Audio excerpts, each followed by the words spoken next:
What's up guys, and it seems like Apple has finally done it. The clock is ticking, iPhone 13 launch event is almost here. We've got a mini preview of the launch event thanks to some of the last minute leaks confirming the world exclusive feature that we have never seen on any smartphone before.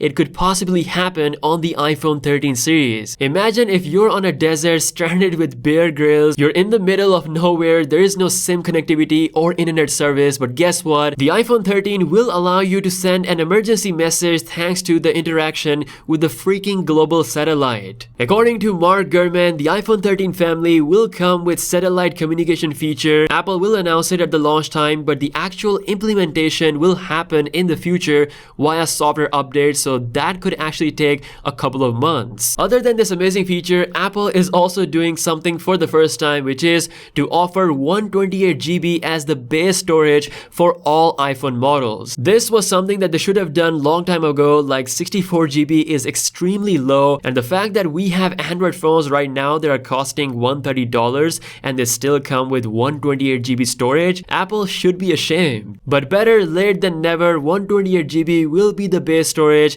As for the Pro iPhones, we're gonna see the storage going from 128 GB all the way up to 1 TB. Yes, there will be a super expensive all-out maxed out 1 TB iPhone that you can buy if you need all that storage. One of the reasons why Apple is bringing a lot of storage, which is 128 GB and 1 TB, is because the iPhone 13 series will support Pro RAW video format. Pro RAW videos will take a lot of storage, so this is definitely a smart decision. Now, despite the storage jump, it seems like Apple will not be increasing the pricing of the iPhone 13 series. It's once again going to be similar to last year's iPhone 12 lineup. The notch is indeed slightly smaller, we have a thicker design thanks to a bigger battery, and of course thicker camera lenses because of the all-new ultra-wide-angle lens with autofocus capability. Because of the autofocus, this could possibly bring the macro mode on the iPhones for the first time. Now, it's been further mentioned that Apple is bringing a brand new AI-based filter system, which basically means that users will be able to choose where they want to apply the filters. For example, if you want to apply it just to the subject or to the whole image, it will be completely customizable.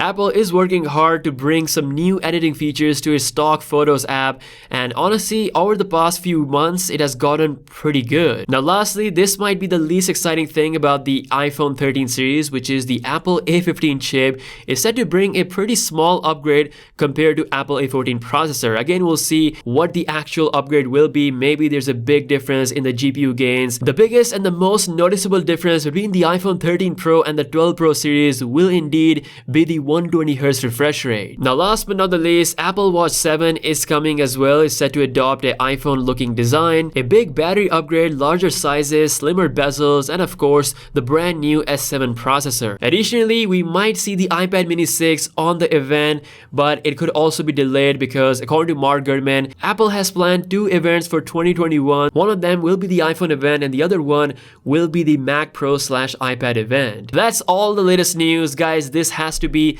the final nail in the coffin. Let me know your thoughts in the comments down below. Be sure to slap a like. Also, subscribe to the channel if you're new here. With that being said, I'll catch you guys later. Peace out.